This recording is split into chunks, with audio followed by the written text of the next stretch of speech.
Bienvenidos a otro episodio del podcast Pesado. Te habla tu amigo Namán Burgos Monte y Omar el Negro Pacheco. pesadita. Lo prometido es deuda. Oyuma y Loba, para que te enamores. Tenemos este episodio especial estrenando nuestro canal en YouTube y nos puedes seguir a través de todas nuestras redes sociales que son Omar. Si no, ya saben, el podcast Pesado, Facebook, Twitter, Instagram y nuestras plataformas de podcast que son Podbean y Spotify.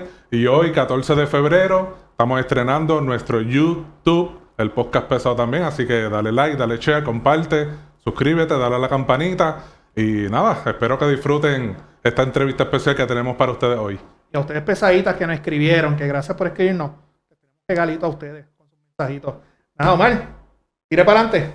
Pues nada, sí, para no perder mucho el tiempo, pues esta imagen para ustedes no es muy agradable. Seamos honestos, ellas no vinieron aquí ni por mí ni por ti.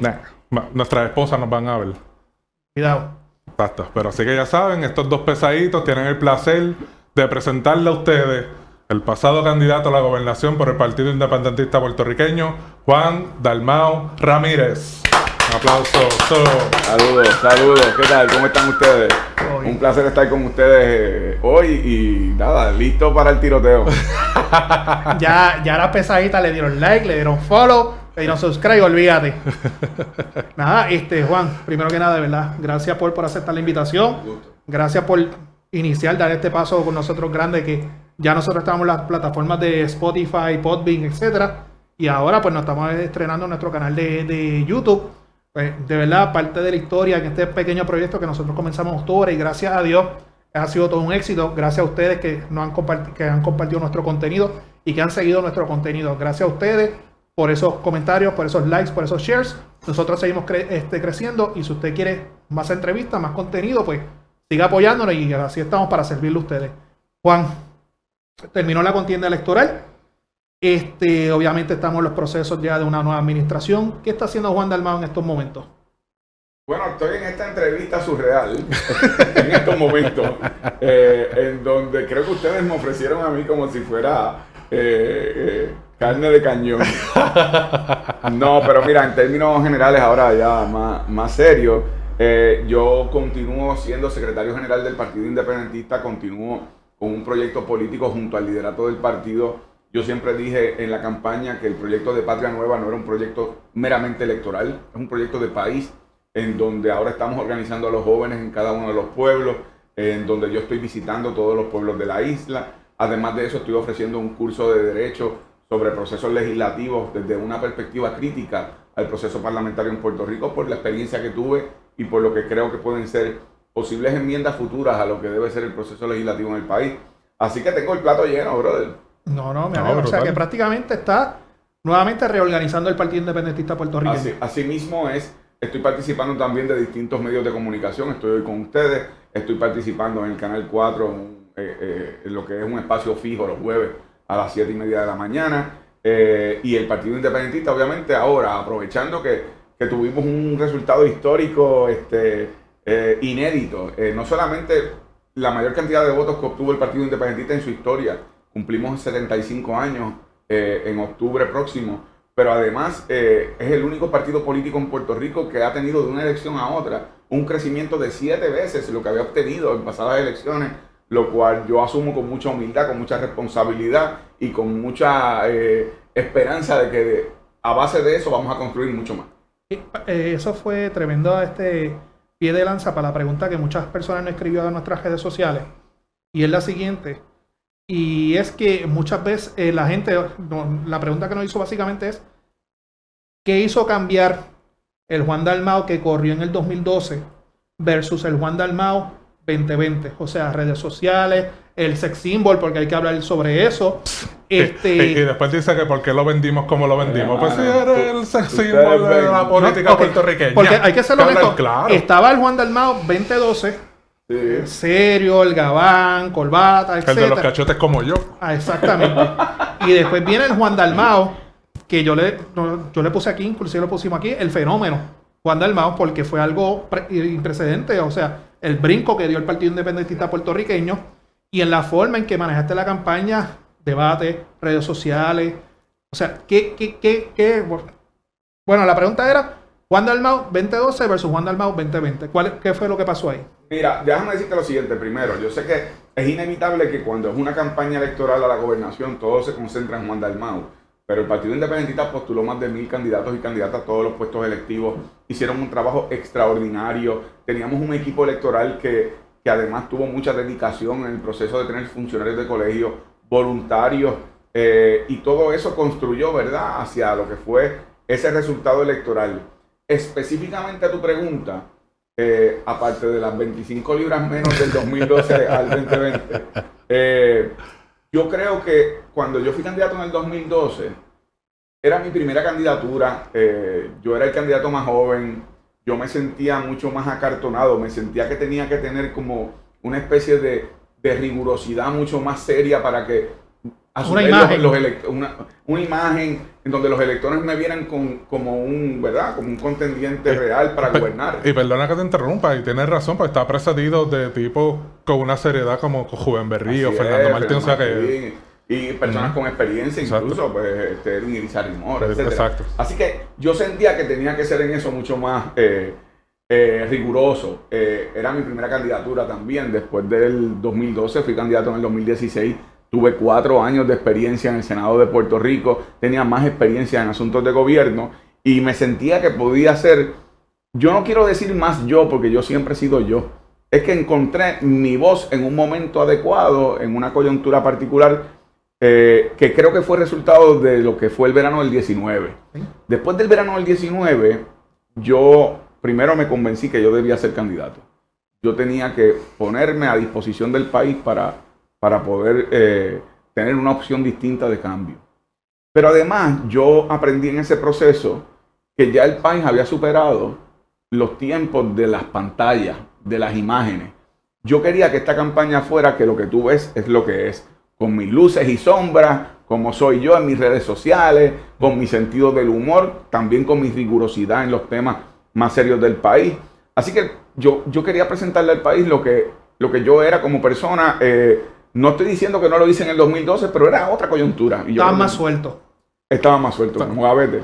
Pero tu hijo tuvo mucho que ver con eso. Sí, las redes sociales. Cuéntanos cómo surgió esa dinámica con Gabito. Porque, observación, están las redes de todos los candidatos, pero de quien más había shares, de quien más había comentarios, hoy vivo uso la palabra fenómeno Dalmau, era la candidatura suya. Sí.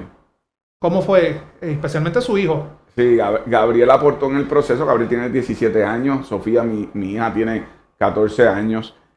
Y Gabriel aportó, por ejemplo, en el proceso más determinante, que uno quiere que en la campaña nunca tengas un bajón, sino que vaya subiendo. Que es lo difícil. Que es lo difícil. Por ejemplo, pues cuando hubo el primer debate, todo el tema de el lenguaje de señas y toda la cosa de lo que ocurrió, eso le dio un momentum a la campaña.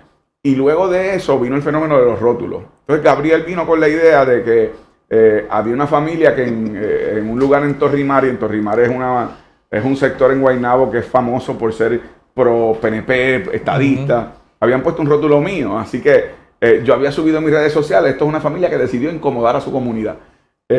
Y cuando Gabriel lo vio me dijo, oye, pero papi, ¿por qué no haces un challenge? Un reto en donde pues, que la gente incomode su comunidad. Y eso se salió de control. Sí. Pero no solo eso, sino que les voy a decir algo, que esto es la primera vez que lo digo públicamente. Yo no sabía, una vez se sale de control, cada rótulo de esos costaba $15. Nos gastamos miles y miles de dólares de campaña porque la gente seguía pidiendo rótulos y rótulos y rótulos. Pero no es en vano, porque todavía hay gente que tiene los rótulos. Todavía hay gente que tiene los rótulos, pero que yo no me atreví entonces a cobrar los rótulos porque no lo iba a hacer. Por ahí hay alguien que iba a buscar un rótulo. Mira, a mí me llevaron rótulos para firmar que yo veía que tenía los clavos de los postes. Los clavos de zinc. Sí, pero fue algo que fue bien interesante políticamente hablando. Ahora te doy una dimensión más de lo que uno aprende en el proceso. Desde la década del 90 aquí en Puerto Rico la gente no se identifica ni con partidos políticos públicamente ni con ¿verdad? Candidatos. Yo recuerdo, por ejemplo, mi familia no es independentista, no es del PIB, pero yo recuerdo en los 80 papi siempre ponía las banderas de su partido y los stickers en los carros y en casa. Eso parece un comité. Eso dejó de pasar en los 90. Y en esta campaña, ese invento que surgió muy espontáneo por parte de Gabriel y lo que hicimos, hizo que la gente hiciera una manifestación de desafío con respecto a, ¿sabes qué? Yo estoy con el proyecto de Patria Nueva, yo favorezco a tal candidato, en el caso mío, y la verdad es que yo todavía estoy tratando de digerir algunas cosas y comprenderlas porque se salió de control. Pero quedó excelente porque apelaste a la juventud. En las redes sociales, digo, hay de todas las edades, ¿verdad? En las redes sociales. Sí. Pero, ¿verdad? Mi percepción fue que apelaste mucho a la juventud y yo considero que eso fue un gran cantazo que le diste al resto de los partidos. Sí. Especialmente, y en mi opinión, yo creo Victoria Ciudadana se quedó prácticamente igual. Yo considero que prácticamente, no bajó por decirlo así, prácticamente la derrota de Charlie Delgado fue el gran aumento en porcentaje que tuviste, porque históricamente, ¿verdad? En mi opinión, sabemos que se bandea entre el PIB y los populares, ¿verdad? Los votos, especialmente cuando quieren castigar al PNP. Pero en esta ocasión yo considero, ¿verdad? Con ese porcentaje tuyo te llevaste gran parte de esa gente que hubiera votado por Charlie Delgado. Cierro paréntesis, quería ir a la juventud. ¿Cómo fue tu percepción, verdad, a esos jóvenes? ¿Cómo fue ese approach? Mira, eso, primero, déjame decirte mi evaluación del apoyo electoral que obtuvimos en estas pasadas elecciones. Yo me he sorprendido porque, primero, en términos generacionales, hubo muchos jóvenes que se acercaron a la campaña. Yo creo que ya venían apoyando de alguna manera la candidatura, pero cuando comenzó en el verano lo de la camisa aquella de no stadity, cuando aquel, se supone que sea no statehood, pero aquel representante tradujo al inglés y dijo no stadity, y hizo unas camisas, se comenzó a mover de manera muy orgánica. Luego de eso entonces vinieron los debates, vinieron los rótulos. Así que en términos de los jóvenes hubo ese aspecto de movilización.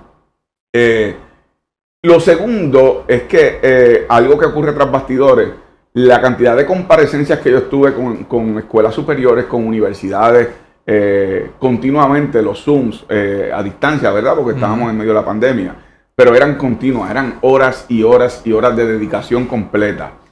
Pero dos cosas a lo que tú me planteas. Uno, hubo mucha gente del PNP que votó por mí. Okay. Y cuando se vio el escrutinio, que tuvieron que abrir maletines, veían que había votos por mí y votos por la candidata a comisionada residente del PNP que cruzaron. Yo creo que eso pudo haber sido un efecto de lo que había sido el historial de Pedro Pierluisi con el tema de la Junta de Control Fiscal, lo que había pasado en esa primaria, además de muchos votos del Partido Popular. Pero además de eso, generacionalmente, fue interesante porque cuando yo estaba firmando los rótulos en el comité, yo veía gente de todas las edades. Había jóvenes, pero había gente mayor. Y de ahí vino lo que surgió de manera espontánea, esto es contrario a lo que dicen los analistas, que fue planificado, que esto fue ensayado. La señora del anuncio, Porra es, lo hizo ella con su nieta. Y yo no quería hacer ese anuncio. Cuando a mí me lo presentan, el equipo ¿verdad? Del partido de publicidad, yo dije, yo no quiero usar ese anuncio. Porque primero, yo no sabía si esa señora tenía otros familiares que iban a objetar que ella estuviera en un anuncio político, claro, se incomodaran.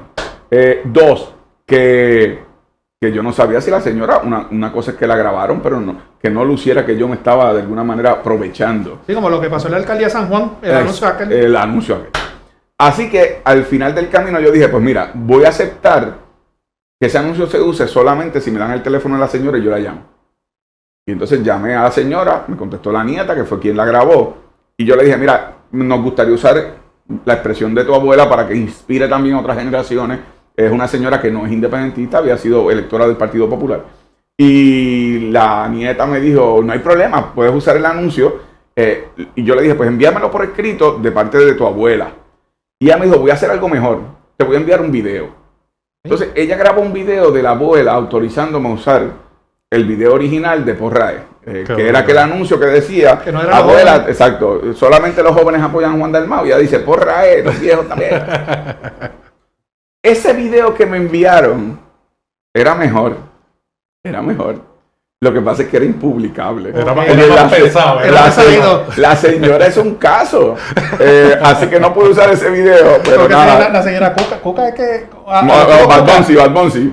O sea, la FCC te multaba si lo publicaba. Sí. Además que Ustedes ya han visto que yo me pongo rojo de nada, así que eso iba a ser una campaña. Pero yo hago una observación de lo de incomodar a tu comunidad. Yo me acuerdo que fue un día en específico, fue un día o fueron varios, fue más que un solo día, que era que tú ibas al comité, te llevabas el letrero y usted estaba ahí que lo filmaba. No, esos fueron varios días. El primer día fue el cumpleaños de Gabriel, que fue cuando grabamos el video. Yo tenía una entrevista con un gamer al mediodía. Yo le dije, Gabriel, acompáñame, conoces al gamer, mi hijo tiene 17 años, le gusta la cosa de los juegos.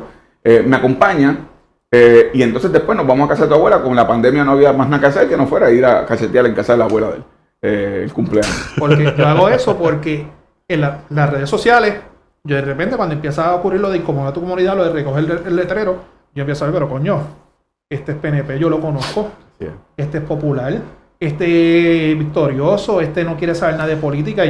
Y Bárbara me enseñaba fotos de amistades también de diferentes ideologías, pero recogiendo el letrero filmado, y ahí es que yo digo, aquí va a pasar algo, y ahí es que yo le pongo, se le pone el logo de momento, el fenómeno Dalmau, pero fue algo bien impresionante, porque al igual que usted, yo vi mucha generación, vi de mi generación, vi generación más joven, y también vi gente que iban con su hijo, con su nieto a buscar su letrero, y después en la campaña de incomodar a tu comunidad, yo llegué a ver gente que, o sea, nosotros también venimos del ámbito político, de populares PNP con su letrero en su casa. Sí. Aquí en Yauco se vio, en Guayanilla se vio, y en Guánica se vio, etcétera. O sea, fue ese momento que yo siempre decía, mira, este decía que Lugaro iba a llegar tercero, yo decía, no va a llegar tercero. Esa era la apuesta que nosotros teníamos. Y están en los episodios para que los grabe, y yo hago un análisis de por qué.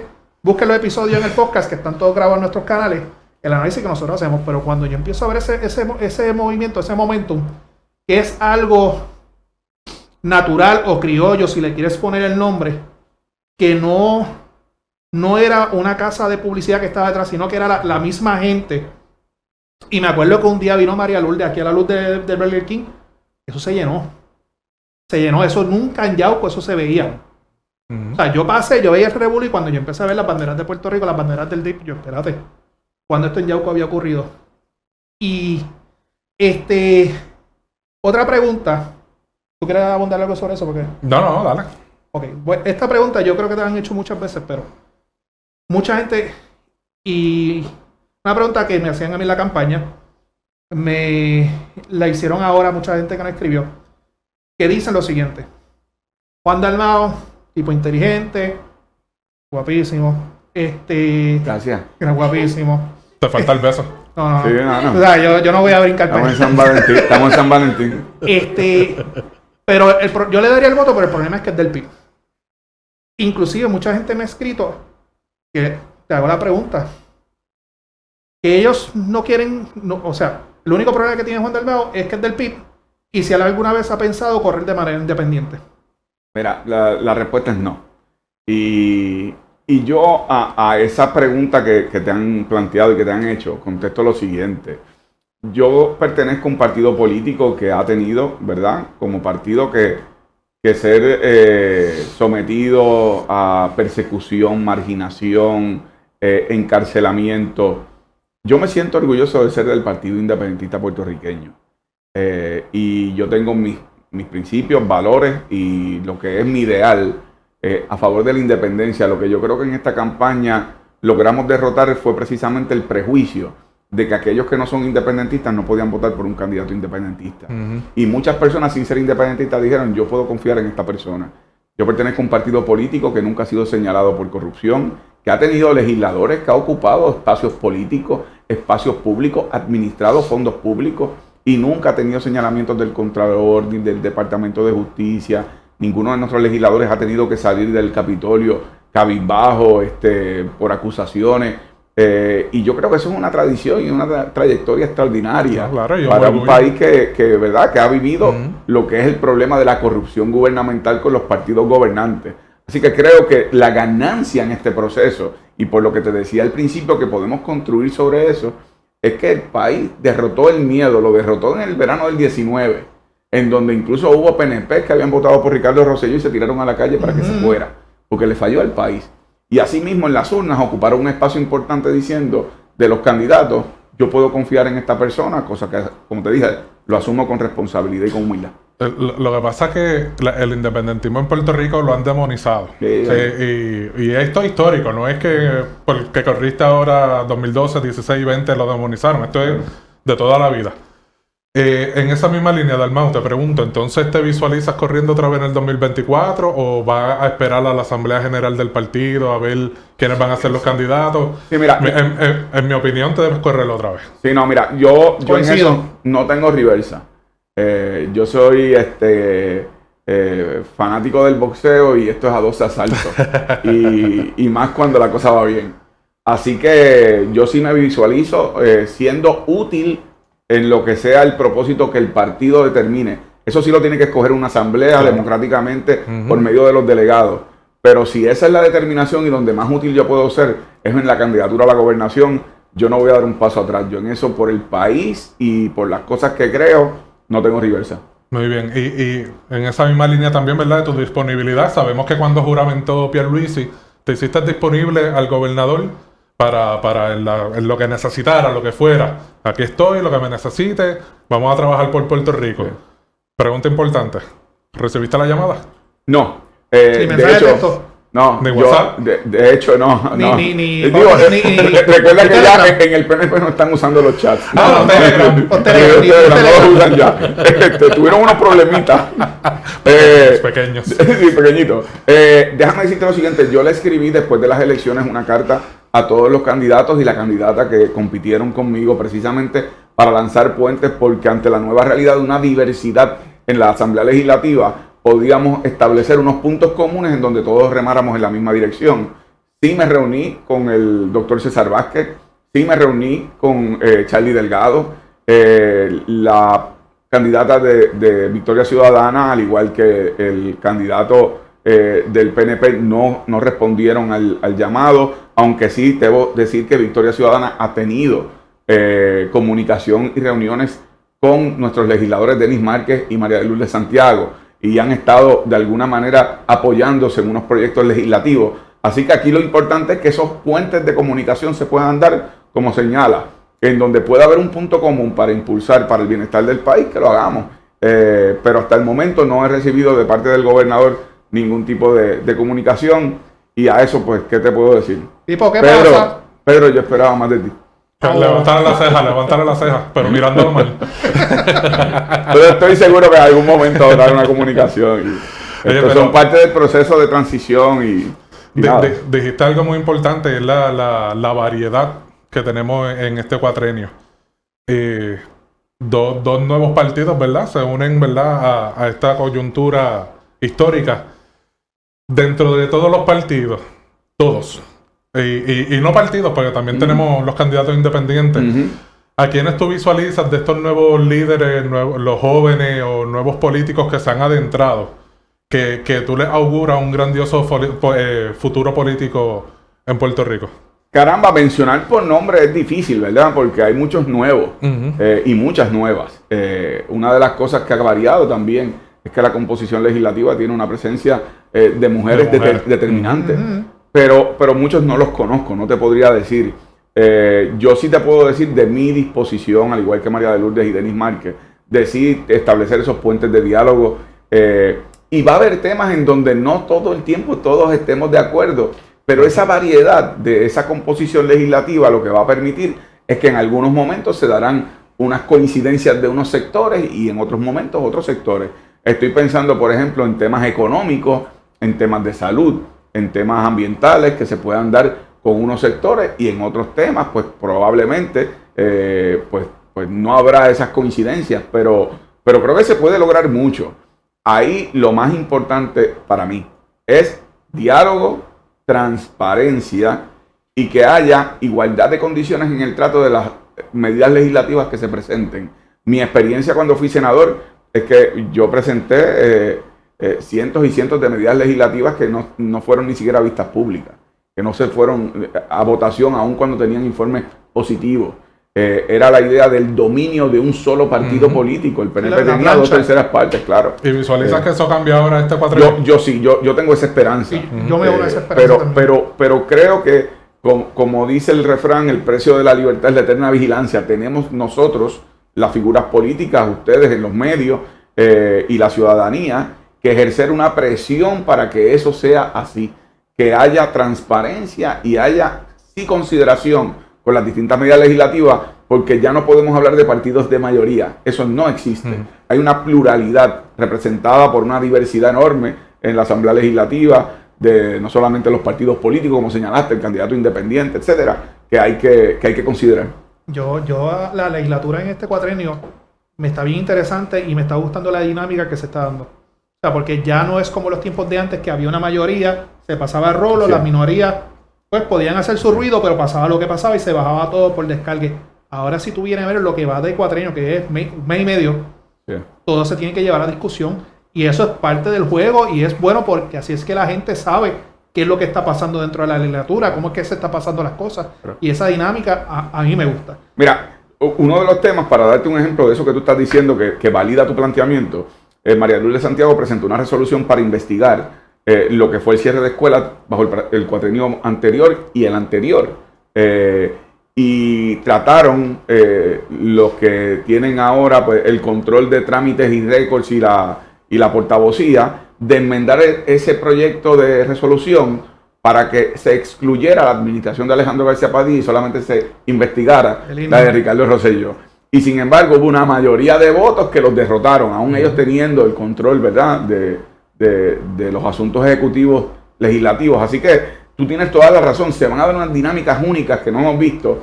Lo importante es que no repitamos lo que ocurrió en el 2005 al 2008, que fue una desmovilización legislativa por lo que era un gobierno dividido. Tenemos que ver esto como un gobierno diverso, y esa es mi esperanza. Te voy a hacer una pregunta que esta es mía. Vamos a ver. Cuando estaba en el Senado el cuatrienio pasado, obviamente todo el mundo veía al tiburón blanco, al tilapia, a Tomás Rivera Schatz cuando él... Sí, porque el momento clutch no era el tiburón. ¿Se cogió cuántos meses de vacaciones fue? Todavía está, yo creo, de vacaciones. ¿Un mes fue? Todavía. Cojones. Chavó. La pregunta... Café está bueno. ¿Cómo era en la dinámica? Varias preguntas. Como portavoz del PIB, ¿cómo era la dinámica entre usted y Tomás Rivera Schatz como presidente del Senado? Mira, yo conozco a Tomás desde que fuimos comisionados electorales y teníamos y tenemos un nivel de cordialidad y de comunicación abierto. Obviamente tuvimos enormes discrepancias, particularmente con la aprobación del Código Electoral, que lo denuncié desde el primer día como un código antidemocrático, excluyente, y yo anticipé desde el primer día que no era un proyecto enmendable, que no había tal cosa como que vamos a discutir qué tú quieres cambiar y qué no quieres cambiar. Hubo gente que pensó que sí era enmendable y luego se dieron cuenta que no. Pero con Tomás yo tenía y he tenido y tengo una comunicación abierta y franca y cordialidad absoluta. Nos conocemos hace muchos años. Eso no significa que los dos sabemos pelear. A eso voy. Yo siempre veía cuando Tomás pedía el turno, cedía la presidencia y bajaba con su argumento, que siempre cuando venía a atacarlo a usted, lo mencionaba a usted por nombre y apellido y mencionaba el Partido Independiente Puertorriqueño. O sea, él le atacaba directamente. Él no le gustaba que lo atacaran a él, pero él le gustaba atacar. Con esa relación y confianza, obviamente fuera de las gradas. Y le he hecho la pregunta a diferentes senadores del cuatrienio pasado. ¿En algún momento tú no cogiste a Tommy por ahí y le dices, mira, ¿por qué tú no te vas para él? No, nunca te dio. No, nunca te dio. Yo tengo... O te podemos parar en la quinta enmienda, tranquilo. No, pero yo tengo... Pero en privado le bajaba fuerte. Yo tengo cuero duro y nada, las conversaciones que yo tenía privadas con Tomás son las que teníamos en privado, él conmigo. Pero no te quedas dado. Él tenía una obsesión con Nicolás Maduro. Sí. Que yo creo que es que él quería ser Nicolás Maduro. Entonces, en todos los debates, aunque fueran sobre proyectos de ley de patentes municipales, él por alguna razón terminaba hablando de Nicolás Maduro. Así que, mano, ¿qué te puedo decir? Pero con Tomás, de nuevo, siempre he tenido cordialidad y he tenido comunicación con las discrepancias enormes que tenemos y una visión completamente Pero para yo estar distinta. tranquilo, nunca te le quedaste callado. Las conversaciones nuestras son nuestras. Nunca te le quedaste bien hecho. ¿Y por qué? Yo siempre hago la pregunta porque una vez yo coincidí con Larry Sejamillo. Ven acá, ¿cuál es el miedo que ustedes le tienen?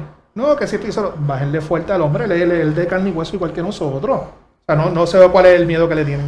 Pero de verdad que había sí, por disposición reglamentaria, una sección del reglamento del Senado que disponía que el presidente del Senado cerraba todo debate. Después de que hablara el presidente del Senado, nadie más podía hablar. Okay. Así que ocurría mucho, como tú venía la señalas, dictadura. que no había un escenario contestatario en donde si él planteaba algo, algún senador podía contestarle Refutarle. fuera de su delegación o de otra delegación. Así que él se despachaba al final con la cuchara grande y de ahí entonces venía Nicolás Maduro. Y ahora es minoría y mira lo que calladito está. Como está, siempre. Que está hablando, se está de vacaciones, está viajando. Dalmau, te pregunto. Sé que vas a estar visitando por acá los pueblos del sur. Sí es. Sabes que hemos sido duramente afectados, ¿verdad? Por los terremotos, súmale María y la pandemia. Pero, ¿verdad? En el caso del terremoto, llevamos un año en el Twilight Zone. En la región sur ha pasado al olvido una cosa cabrona. Con las letras mayúsculas. Y lo digo con mucho orgullo. No con orgullo, perdón. Con mucha indignación es la palabra correcta. Gracias.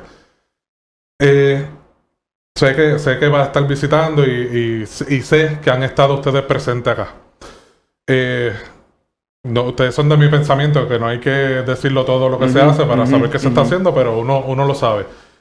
¿Qué hubieras hecho diferente en este año, Dalmau? ¿Qué necesidades apremiantes tú con este poder, ¿verdad? Ya sea la gobernación, si lo hubieras logrado, ¿verdad? ¿Qué hubieras hecho diferente? ¿Qué prioridades para ti tiene esta región? Mira, en primer lugar, lo que es la reconstrucción en las partes impactadas estructuralmente hablando, el enfatizar en el tema de las escuelas, en donde si bien es cierto el país en general con la pandemia se ha afectado con el tema de las clases presenciales.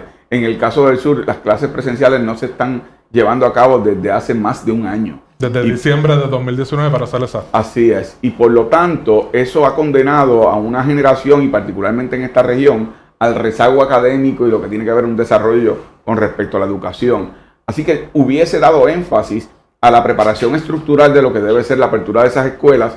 Y si hay escuelas que estructuralmente no están capacitadas para recibir estudiantes por razones de seguridad, que hubiese un balance adecuado con respecto a en dónde se van a entonces reunir esos estudiantes. Número 2, desarrollo económico. Muchos de los sectores que se vieron impactados, estoy pensando en Guánica, por ejemplo, muchas personas abandonaron esos municipios porque el proceso de los temblores fue traumático y por lo tanto hay que enfatizar en invertir económicamente para que se desarrollen y que puedan entonces de alguna manera reestructurar su vida social, económica y lo que tiene que ver la organización comunitaria. Número 3, yo creo que uno de los elementos principales que ha tenido el impacto para evitar que eso ocurra es el tema de la corrupción. ¿Cómo es posible que todavía estaban almacenes con suministros, que hubiesen ocurrido las cosas que ocurrieron? Ahora surge lo de San Juan, pero había pasado en Ponce. Yo creo que eso tiene que tener consecuencias criminales contra quienes actuaron negándole la ayuda a quienes tenían necesidad. Y eso para mí es importante. Y yo trabajé legislativamente sobre ese tema, porque aquí, después de Irma, María y lo que fue, ¿verdad?, los temblores y la pandemia, porque también pasó con las pruebas estas, Fatula, hubo gente que tuvo miedo, que tuvo incertidumbre, que pasó hambre, pero los que estaban a cargo de tomar las decisiones ni sintieron miedo, ni pasaron hambre, ni tenían incertidumbre, y se comportaron como piratas al abordaje. Y yo creo que eso tiene que tener consecuencias.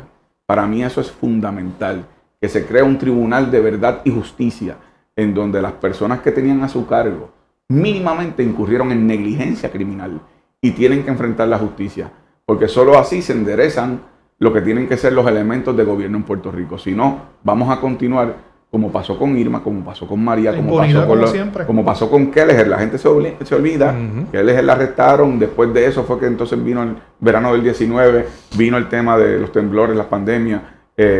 Aquí tiene que haber consecuencias. Si no, hasta que un funcionario de alto nivel no duerma en las cucharas una noche, este relajo no se acaba. Eso es así. Aquí el gobierno reina la impunidad, lamentablemente, y es algo que siempre hemos criticado en nuestro podcast. Así que pónganse para su número acá en el populares, sur. Populares, PNP, como sea. Estamos parándolo. El que falle, para adelante. ¿Verdad? Y esto toca un tema personal porque nosotros vivimos aquí en Yauco. Y a nosotros nos molestó, por no decir la palabra aquí en vivo. Te Nosotros encojonó. nos encabronó. Exacto. Yo Tener lo que digo. dormir en la calle, Sí es. tener que buscar alimentos, tener que buscar, o sea, eso fue algo, bueno, mi esposa dormía dentro de la guagua, yo dormía en el cajón de la guagua, o sea, fue, y cuando la gente llamando, mira, lo más que pedían eran todos los pedían catre, agua, utilidades sanitarias para las damas, etcétera, y ver lo que pasó, coño. Mira, me te voy a decir lo O sea, siguiente. toca la fibra, tú sabes, lo personal, y yo creo que eso fueron las consecuencias de lo del verano del 19 y también fueron las consecuencias también de los resultados electorales que pasó, que mucha gente, Sí. vamos a ser honestos, muchos políticos hicieron politiquería con los Sí suministros. mismo es, sí mismo es. Y no repartían si no estaba una cámara. Yo te voy a decir lo siguiente que tú me dijiste. Dame una pausa que yo voy a decir esto porque yo sé que mucha gente lo va a ver. Los que me conocen saben que yo tengo un hermano que lleva 32 años en la policía de Puerto Rico. En Ponce, donde se guardaban los suministros después de María, era la Guardia Nacional al lado de Valle Real. Mi hermano tenía cargo de escoltar a la Guardia Nacional para repartir los suministros. Él un día, esto es la primera vez que yo lo digo esto público. Él un día llegó a casa encabronado, pero llorando. Lo que él nos cuenta a nosotros es, y yo corroboré eso con varios agentes más, es que ya los vagones, los camiones estaban ready para ir a la área montañosa de Ponce, para los campos. Llegó un empleado del municipio de Ponce, en aquel entonces Mallita, que guardara los camiones, que bajara las cosas, porque no se podía hacer el viaje. No dieron explicaciones alguna. Tuvieron que bajar las cosas. Y lo citaron al día siguiente a las 7, 8 de la mañana para subir al área del campo. ¿Sabes por qué habían suspendido? Porque no estaba Guapa, no estaba Telemundo, no estaba Noti1. O sea, gente ese día pasó hambre, durmió al frío, pasó lo que pasó, todo por el issue de la situación de sacarse fotografía. Y usted, a veces yo sé que la gente critica mucho a la policía, pero hay muchos policías que llevan eso porque son padres, son madres, son hijos y saben de estas situaciones, pero por cuestiones de jerarquía tienen que callar. Claro. Pero yo a veces digo que eso fue un tiempo de genocidio del gobierno contra el pueblo. Y mucha gente, o sea, dejaron que muriera la gente, dejaron que pasara necesidades, etcétera. Y siempre que tocan este tema para mí, pues me perdonan que es personal. Pero yo quería retomar algo que tú mencionaste hace un rato. Yo soy de la máxima bíblica de que la mano izquierda no tiene que saber lo que hace la derecha y uno no está publicitando lo que uno hizo. Pero yo quiero compartir con ustedes algo que a mí me chocó durante María y luego también con los temblores. Yo visité toda la isla y yo vine aquí al sur y cuando los temblores. Cuando pasó María, hay una cosa que a mí me impactó enormemente. Y es que yo estaba en la calle, yo no tenía suministros, pero yo fui a visitar pueblos, fui a visitar gente, por lo menos darle apoyo, cariño. Aquí estoy, un abrazo. Y ver personas desesperadas, llorando, el impacto, como tú lo señalas, con la indignación que ustedes lo señalan.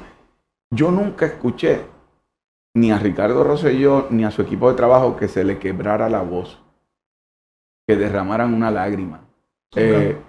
Y cuando pasó lo de los temblores, cuando yo fui a Guánica, cuando fui a casa de personas que son amistades, compañeros de partido que habían perdido su casa y echarnos a llorar, y uno no ver esa empatía de quienes tenían a su cargo el gobierno, el que no tiene sangre en las venas no tiene derecho a gobernar, porque no puede comprender eso que tú Toca estás la fibra. describiendo. Claro.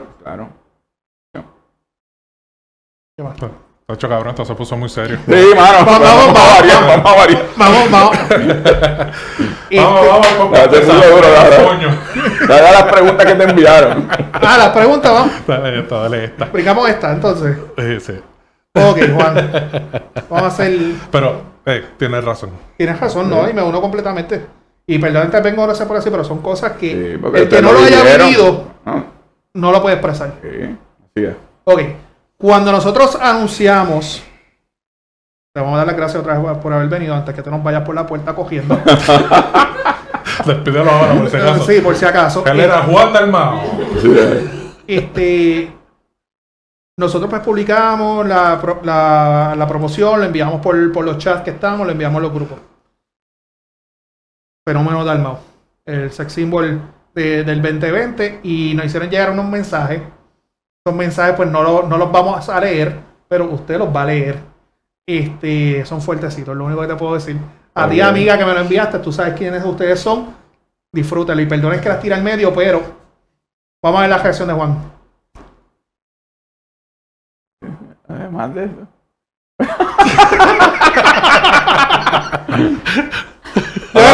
Ya la contestaste. Pasamos a la otra. ¿Quieres decir algo? Próxima.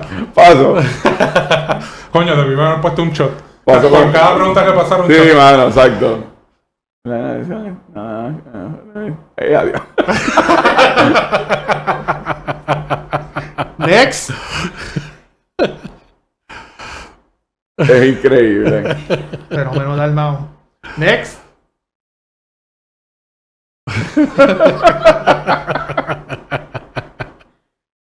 ¿Cuál más tenemos? No, me gusta que le puso lo de la musiquita, Mano, el emoji. pero como que mayores, y yo lo que tengo son 47 años. Ah, está en la flor de su juventud. Sí. Ah, fueron ahí las generales. Tuve que taparle las caras, pues ya saben quiénes ellas son. Ah, Esa no tiene sabe- Ahí. Es una pregunta sana. Comentarios en las escuelas, currículo enfocado en necesidades e intereses estudiantiles que permita desarrollar en el estudiante pasión por el aprendizaje. Meramente. Pues mira, te voy a decir sobre esa pregunta. Las otras no las puedes contestar si quieres también. Sobre las otras preguntas que las voy a contestar ahora, pero esa de educación, yo creo que lo importante es que hay que actualizar el currículo escolar de manera que se diversifique y haga más atractivo a los estudiantes, no necesariamente en la corriente que se ha diseñado el currículo, que típicamente está dirigido a que tú pases el grado. College Board y lo que fuera. Tiene que haber también herramientas para cultura, artes, lo que son manualidades, lo que tiene que ver con otras materias que no sean meramente matemáticas, ciencia, inglés, porque hay estudiantes que tal vez no son diestros, ¿verdad?, en las materias típicas de esos exámenes de College Board, pero sí tienen destrezas que pueden desarrollar, han cambiado. destrezas vocacionales, así que nada, eso sobre el tema educativo. Sobre el tema de las otras preguntas, Que yo tengo varias aquí, ajá. solamente voy a decir lo siguiente. Mi esposa no es celosa. Ah, María. Tenemos eso. Vamos a hacer las preguntas primero.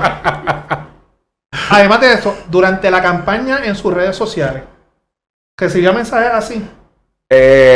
Público, nunca en Pero mensajes directos. pero No. recibía mensajes así fuertes. Sí, eso pasa.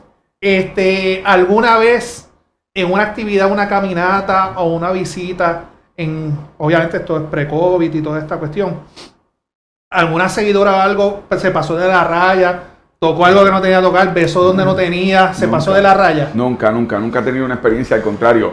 Las personas lo han tomado con sentido del humor, pero a la hora de la hora, cuando están conmigo, me tratan con cariño, con respeto, ¿verdad? Sí. Con mucha amabilidad y nada, la verdad es que nunca he tenido un incidente.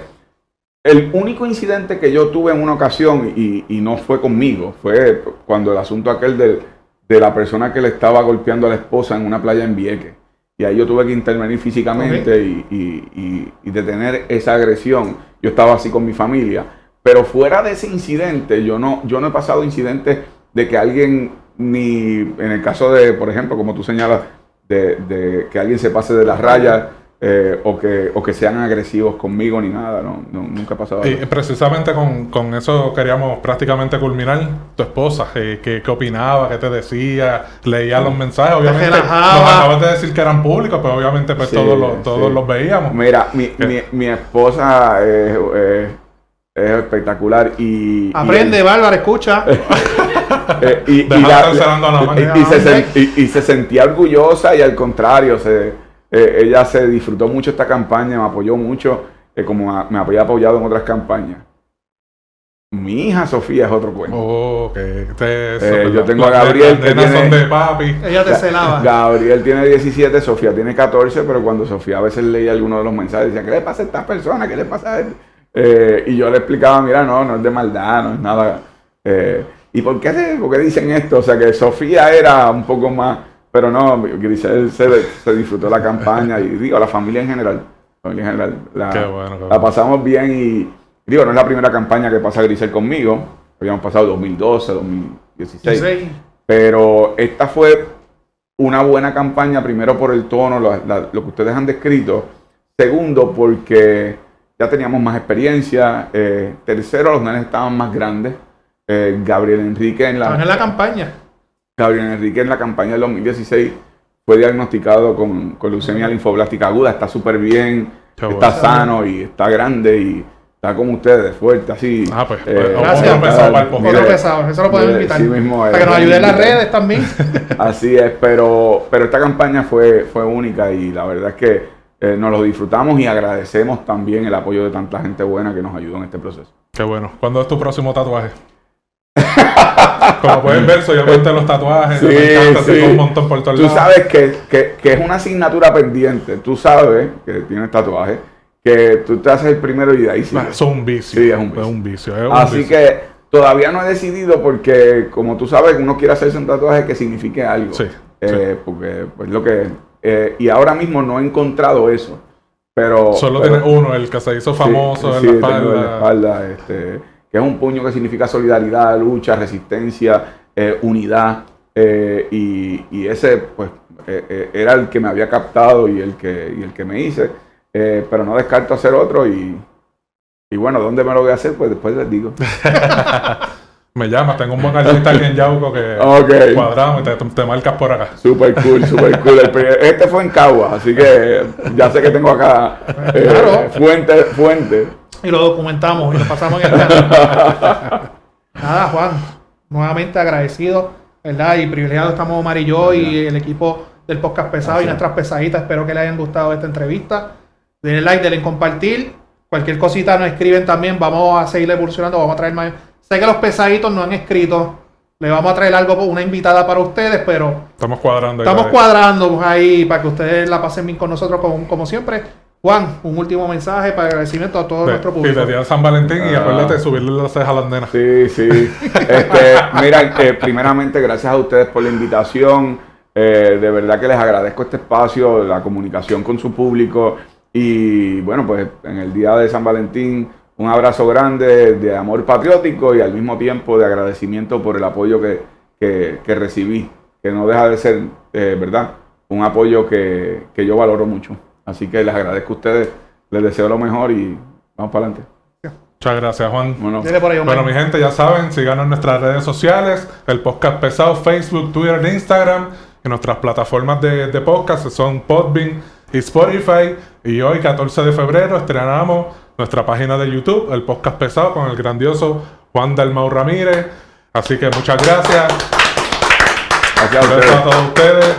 Samuel Cepeda, te quiero, mi hermano, gracias. Samuel, pórtate bien, coge por la orilla, porque si coges calle te pisa un camión. Gente, nos vemos, se me cuidan, Dios me los bendiga. Bye.